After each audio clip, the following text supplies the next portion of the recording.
शक्तिशाली था, उसको इतना अभिमान था कि मेरे सामने कोई टकरा ही नहीं सकता मुझसे। उसकी 100 पत्नियां थी, सबके साथ अनेकों बच्चे थे, तो उनको लगता था कि हमारे सामने टक्कर लेने वाला तो कोई है ही नहीं। शेर तो क्या चीज है, शेर तो 100 भी आ जाए तो मैं अकेला ही उनको भगा दूंगा। एक दिन की बात, वह सरोवर में स्नान करने के लिए गया अपने परिवार के साथ। और जब सरोवर में स्नान करने के लिए गया तो महाराज उसके पैर को एक ग्राह ने, जो मगरमच्छ होता है, उसने पकड़ लिया। अब तो मगरमच्छ ने जब उसका पैर पकड़ लिया, उसने सोचा छोटा मोटा जीव जंतु होगा, जब मेरे शक्ति का जानेगा तुरंत छोड़ के दूर भाग जाएगा डर के मारे। उसने कोई ध्यान नहीं दिया, अपने स्नान आदि में अपने आराम से ध्यान, परिवार की तरफ ध्यान देता रहा, अपने स्नान करने लगा। लेकिन कुछ देर पश्चात जब उसको एहसास हुआ कि ये पैर नहीं छोड़ रहा है, तो वह कोशिश करने लगा सरोवर से बाहर निकलने की। घंटे हो गए, 2 घंटे हो गए, 4 घंटे हो गए, लेकिन महाराज वो उसको छुड़ा ही नहीं पाए। अब तो जितने बच्चे पत्नी थे सब बाहर निकल गए और सब सूंड से सूंड मिलाकर के उसको खींचने लगे। सबसे पहले बच्चे ने खूब जोर लगाया, बच्चों से नहीं खींचा, बच्चे चले गए। गजराज कहता है, बच्चों तुम कहां जा रहे हो, तुम्हारे बल पर ही तो मैं इतना बलशाली था, तुम कहां जा रहे हो? बोले हम तुम्हारे चक्कर में अपने शरीर को थोड़ी खराब करेंगे, हम तो जा रहे हैं। बच्चे चले गए। अब जो 100 पत्नियां थी उन्होंने कोशिश करी, वो भी खींचने लग गई। जब 2 दिन हुए, 4 दिन हुए, काफी दिन हो गए, जब वो नहीं निकल पाए तो पत्नी भी जाने लग गई। पत्नियों से कहता, अरे तुम कहां जा रही हो, तुम्हारी बल पे तो मैं इतना बलशाली था। वो कहता, महाराज हम अपने जवानी को, हम अपने शरीर को तुम्हारे चक्कर में थोड़ी खराब करेंगे। वो भी चले गए।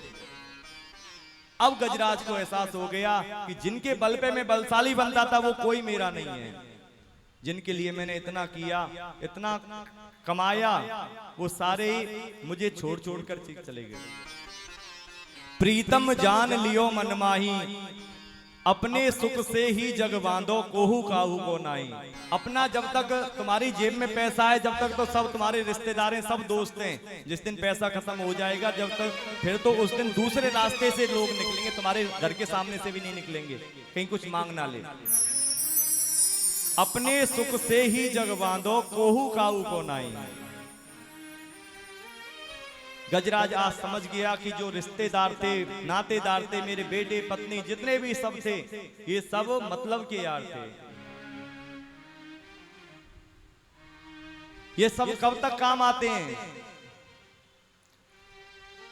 तन निरोग धन पास है जब तक, तन निरोग धन पास है जब तक, तन निरोग धन पास है जब तक, तन निरोग धन पास है जब तक। मन से सेवा करेंगे तब तक, मन से सेवा करेंगे कब तक, मन से सेवा करेंगे तब तक, मन से सेवा करेंगे कब तक। पूछेगा परिवार हमने देख लिया, पूछेगा परिवार हमने देख लिया, देख लिया संसार हमने देख लिया, देख लिया संसार हमने देख लिया, देख लिया संसार हमने देख लिया, देख लिया संसार हमने देख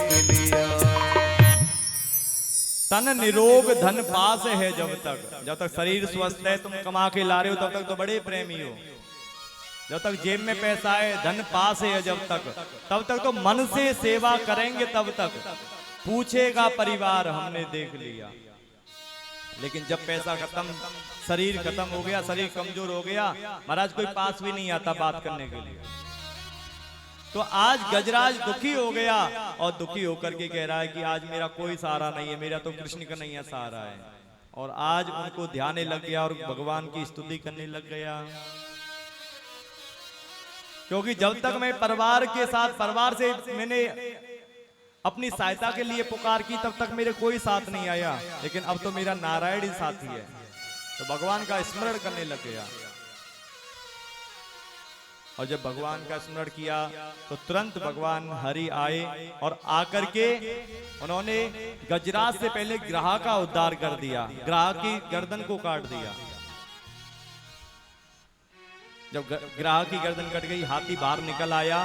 अब प्रश्न होता है कि गजराज की जगह सबसे पहले भगवान ने ग्राह का उद्धार कैसे कर दिया, मगरमच्छ का उद्धार क्यों कर दिया? प्रेम से बोलो राधे राधे। राधे राधे। भाई जो भगवान को पाने के लिए उद्यत हैं, जो भगवान को जिन्होंने पा लिया है, उनके चरणों को जिसने पकड़ लिया है, वो भी सबसे पहले तरने का अधिकारी हो जाता है। तो ग्रह का उद्धार भगवान ने किया, उसके पश्चात गजराज को उद्धार किया, गजराज को बचाया। गजराज प्रसन्न होकर के भगवान की दिव्य स्तुति की है। इसके बाद एक मनवंतर में भगवान ने समुद्र मंथन करवाया, और समुद्र मंथन जब करवाया तो समुद्र मंथन में से अनेक रत्न निकले, और 14 रत्न जब निकले, 14वें रत्न में स्वयं धन्वंतरी भगवान अमृत का कलश लेकर के निकले। और अमृत का कलश लेकर के जैसे ही धन्वंतरी भगवान निकले, तुरंत दैत्य उस कलश को लेकर के दौड़ गए। और दैत्य ले गए तो अब तो देवताओं को बड़ा दुख हुआ। सब भगवान के पास गए, बोले प्रभु कृपा करिए, अब तो दैत्य जब अमृत पी लेंगे तो वो बलशाली हो जाएंगे, हमें भगा भगा के मारेंगे, क्या किया जाए? तुरंत गए तो भगवान ने कहा चिंता मत करो, तुम भी जाओ और हम अब एक अपनी लीला दिखाएंगे। तो भगवान ने यहाँ मोहिनी अवतार धारण किया।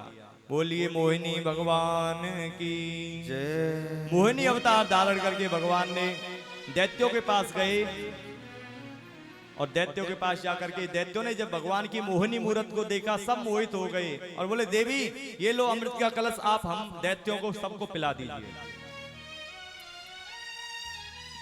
भगवान ने इतना सुंदर, इतना मोहित करने वाला रूप बनाया था, लेकिन उसके बाद में भगवान कहते हैं कि हे दैत्यों, तुम तो इतने बड़े ऋषि की संतान हो, कश्यप ऋषि की संतान हो, मैं तो तुम्हें बड़ा विद्वान समझती थी, लेकिन तुमने तो एक स्त्री पर विश्वास कर लिया, अपना कलश हम मुझे दे दिया, इतना भारी कलश, इतना अमृत का कीमती कलश मुझे दे दिया। तब तो दैत्य जो थे वो और पक्का विश्वास हो गया, बोले पक्की स्त्री है, कोई खानदानी स्त्री है, अच्छा काम करेगी। बोले हमें तुम पे विश्वास है, तुम पिला दो हमें। इतने में देवता भी आ गए, देवता एक लाइन में बोल गए, बोले हम भी पिएंगे। दैत्यों से पूछा इनको भी पिलाना है? दैत्यों ने कहा नहीं नहीं, इनको नहीं पिलाना।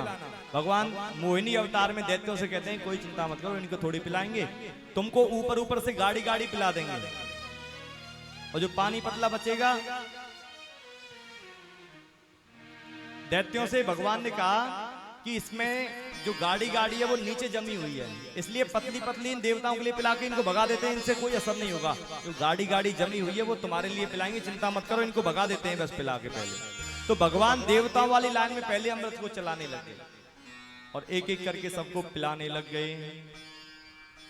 जब पिलाने लगे तो स्वर भानु नाम का एक दैत्य था, उसको कुछ गड़बड़ लगी, वो आके सूर्य चंद्रमा के बीच में बैठ गया था। भगवान ने उसको भी अमृत पिला दिया। सूर्य चंद्रमा ने जब इशारा किया, भगवान ने अपने चक्र से उसकी गर्दन को धड़ से अलग कर दिया। तो वही आज राहु और केतु बन करके नवग्रह के साथ में विराजमान रहता है। और जो ग्रहण होता है, इसीलिए ग्रहण होता है कि भगवान सूर्य और चंद्रमा ने ही बताया था कि ये राक्षस ही हमारे बीच में आ गया है, इसलिए राहु सूर्य चंद्रमा का ग्रहण करता है एक दिन, जब उनकी राशि पर साथ में होते हैं। तब तो समस्त देवताओं के लिए भगवान ने अमृत का पान कराया। दैत्य बेचारे ऐसे ही रह गए, देवताओं में शक्ति आ गई, उन्होंने अपने प्रहार से समस्त देवताओं का संहार कर दिया। लेकिन शुक्राचार्य ने अपनी मृत संजीवनी विद्या से दोबारा दैत्यों को पुनर्जीवित कर दिया, और बड़ी शक्ति दे करके उनको जब दोबारा भेजा, देवताओं को उन्होंने भगा दिया, और पूरी पृथ्वी पर दैत्यों का राज्य हो गया। जब त्रिभुवन में, तीनों लोकों में जब दैत्यों का राज्य हो गया, तो देवता गए महाराज, भागे भागे फिरने लगे। तो जो कश्यप ऋषि की पत्नी, देवताओं की माता अदिति थी, वो आज पति के पास जाकर के प्रार्थना करने लगी, प्रभु मेरे बेटे देखो मारे मारे फिरते, उनका जो इंद्रासन था वो सब राज्य छिन गया, आप कोई कृपा करिए, मेरे बेटों का उनका राज्य दोबारा प्राप्त हो जाए। प्रेम से बोलो एक बार राधे राधे। राधे राधे। तब भगवान कश्यप जी ने बताया कि देवी मैं तुम्हें एक व्रत बताता हूं, उसका नाम है पयो व्रत। ये फागुन के महीने में शुक्ल पक्ष में रखा जाता है। इसमें 12 दिन तक केवल दुग्ध का पान किया जाता है। अगर इस पयोव्रत को कोई स्त्री करती है तो उसके यहाँ दिव्य संतान की प्राप्ति, दिव्य पुत्र की उत्पत्ति होती है। तब तो अदिति माता ने इस पुंसवन व्रत को किया और पुंसवन व्रत के प्रभाव से अदिति माता के यहाँ पर स्वयं वामन भगवान अवतार लेकर के आ गए। बोलिए वामन भगवान की जय। महाराज आनंद का पारावार नहीं रहा। दिव्य स्वरूप भगवान वामन का छोटे से स्वरूप में आए हैं और वामन भगवान के स्वरूप को देख करके समस्त देवी देवता प्रमुदित हो गए और प्रमुदित होकर के सबने कुछ ना कुछ दान भगवान वामन के लिए दिया। गायत्री माता ने रुद्राक्ष की माला दी, बृहस्पति देव ने जनेऊ संस्कार किया। एक एक देवताओं ने सबने मिलकर के वामन भगवान के लिए कुछ ना कुछ दान दिया है, क्योंकि वामन भगवान का के लिए जो दान राजा बलि ने दिया वो सर्वस्व दान कर दिया था उसने अपना। और सर्वस्व दान करने के बाद आज भी वह अमर है इसी दान के कारण। दान वीर बलि उसको बोलते हैं। उसने अपने पूरे राज्य को ही वामन भगवान के लिए दान में दे दिया था। जब देवराज बृहस्पति जी ने जनेऊ संस्कार किया, गुरु मंत्र दिया, तो उन्होंने कहा कि हमें तीनों लोगों की संपत्ति चाहिए। बोले कहां से मिलेगी? बोले राजा बलि के पास से। तब तो वामन भगवान राजा बलि के पास आए और उनको देख करके महाराज बलि प्रमुदित हो गए, आनंदित हो गए। कहते हैं अद्य ना आज हमारे कुल पवित्र हो गया, आज हमारे पितृ तृप्त हो गए, जो आप जैसे दिव्य ब्राह्मण हमारे घर में पधारे हैं। अद्य ना पितरो तृप्ता अद्य ना पावितम कुला, आज हमारे सब कुछ भाग्य धन्य हो गए। बोलो महाराज क्या चाहिए आपको? वामन भगवान कहते हैं हम कोई मांगने वाले ब्राह्मण नहीं है, हमें कुछ नहीं चाहिए, हम तो बड़े संतुष्ट ब्राह्मण हैं। बोले नहीं महाराज, आप जैसे ब्राह्मण आए हो तो हम कुछ ना कुछ तो देंगे। कोई भी चीज ले लो, अगर आपको धन चाहिए धन ले लो, सोना चाहिए सोना ले लो, चांदी चाहिए चांदी ले लो, आपको राज्य चाहिए तो राज्य ले लो, और आपको आपका अगर विवाह नहीं हुआ तो आप जैसी छोटी सी कन्या हम दे देते हैं, ब्राह्मण कन्या जो आपका विवाह आपसे करवा देते हैं। बताओ क्या चाहिए? आप तो मुंह से बोल दो वही मिलेगा। वामन भगवान कहते हैं देखो बलि, हम असंतुष्ट ब्राह्मण नहीं है, हम संतुष्ट ब्राह्मण हैं, और संतुष्ट ब्राह्मण कभी भी अपनी जरूरत से ज्यादा नहीं मांगता है, इसलिए हमें तो अपनी जरूरत के हिसाब से हम कुछ लेंगे। बोले क्या लोगे? बोले पदानी त्रीडी दैत्येंद्र, हे दैत्येंद्र, हे दैत्यों के राजा बलि, आप तो केवल हमें हमारे पैरों के बराबर 3 पग भूमि दे दो बस। राजा बलि हंसने लगा, रे महाराज जैसे छोटे से तुम हो, जैसे ही तुम्हारी बुद्धि भी बड़ी छोटी है। अरे तुम 3 पग नापो, वो कितनी सी जगह होगी? इतनी जगह में तुम क्या करोगे? बोले बस इतनी जगह में ही हम आसन बिछा के बैठ जाएंगे, इतनी चाहिए, हमें ज्यादा की जरूरत भी नहीं है। अरे महाराज तुम कहते हो तो 3 पग में अपना बड़ा भारी राक्षस बुलवा लेता हूँ, कोई जो नापेगा तो पूरी पृथ्वी को नाप देगा। बोले नहीं नहीं नहीं, हम अपने पैरों से नापेंगे, छोटी जगह हो चाहे बड़ी हो, हमें कोई दिक्कत नहीं। तब तो बलि ने कहा ठीक है महाराज, जहां आपकी इच्छा हो जहां नाप लो, पूरी पृथ्वी पर, पूरे स्वर्ग में, पाताल में, हमारे 3 लोकों में हमारा ही राज्य है, जाओ तुम्हें जहां इच्छा हो वहां नाप लो, वहीं हम आपको दे देंगे। बोले ऐसे थोड़ी नापेंगे। बोले तो बोले पहले संकल्प करो, क्योंकि संकल्प के बिना हम कुछ नहीं लेते। राजा बलि हंस रहे हैं, बोले 3 पग भूमि के लिए भी हमें संकल्प करना पड़ेगा, हम तो ऐसा दान तो कितनी बार दे देते हैं। उधर शुक्राचार्य जी सब देख देख करके विमोहित हो रहे हैं, वो कह रहे हैं ये कोई साधारण नहीं है, कोई ना कोई गड़बड़ जरूर है। उन्होंने जब ध्यान में जा करके देखा तो वो समझ गए ये कोई और नहीं, ये देवताओं के सहायक स्वयं नारायण हरि हैं। तुरंत उन्होंने बलि को समझाया, बलि समझ जाओ ये कोई वामन 53 नहीं है, ऐसा बैरा चले साक्षात भगवान विष्णु रव्यया, ये तो साक्षात भगवान विष्णु हैं। और देवताओं के लिए अगर ये 3 पग नापने लगे तो तुम्हारी जमीन पूरी कम पड़ जाएगी, समझ जाओ। बलि कहता है महाराज आज तो मेरे भाग्योदय हो गए, आज तो मेरे दोनों हाथों में लड्डू हैं। अगर ये कोई साधारण ब्राह्मण होगा तो 3 पग भूमि नाप लेगा, चलता बनेगा। और अगर भगवान विष्णु होंगे तो आज मेरा कितना बड़ा सौभाग्य कि भगवान भी मेरे घर पर भीख मांगने आया है। तो इससे बड़ा मेरा और क्या भाग्य होगा। तो महाराज राजा बलि ने कहा नहीं महाराज मैं तो संकल्प जरूर करूंगा। राजा बलि संकल्प करने लगे। अब तो जो गंगा सागर की नलिका होती है उसमें जाकर के शुक्राचार्य जी बैठ गए। बोले जब जल ही नहीं आएगा तो संकल्प कहां से करोगे। भगवान कहते हैं कि देखो तुम्हारा ये जो गड़बी है ये पुरानी हो गई है। तो कुसा लिया और कुसा उसमें नलिका में जब मारा तो शुक्राचार्य जी की एक आंख फूट गई।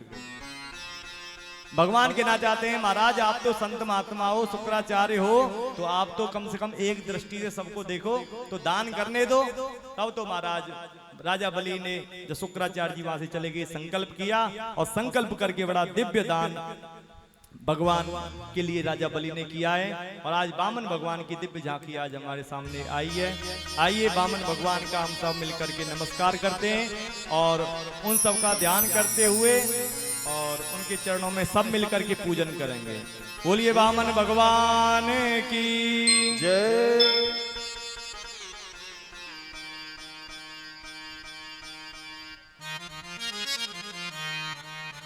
वामन बने